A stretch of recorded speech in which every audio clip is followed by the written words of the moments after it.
સુરતના અલથાણ વિસ્તારમાં ઓડી કારના ચાલકે 4 લોકો પર કાર ચડાવી દેતા ગંભીર અકસ્માત સર્જાયો છે।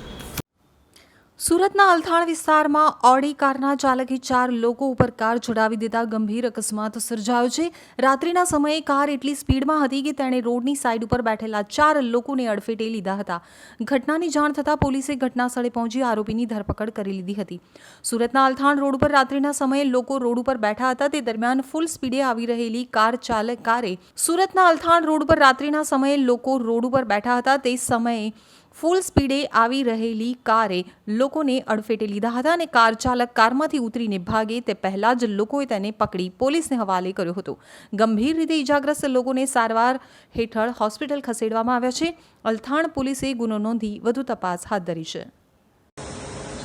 ગઈકાલ રાત્રે કેનાલ વોકવે રોડ પર એક બનાવ બનેલ છે।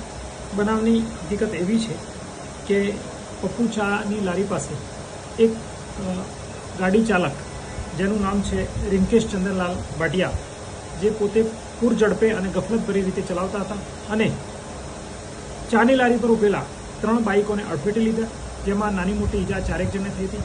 જે પૈકી દીપક હરીશચંદ્ર શિરાડેને માથાના ભાગે તેમજ કાનના ભાગે વાગેલું છે, જે મૈત્રી હોસ્પિટલમાં એડમિટ છે અને બીજા ભોગ બનનાર જે માણસો છે તે નાની મોટી ઈજાઓનો ભોગ બનેલ છે।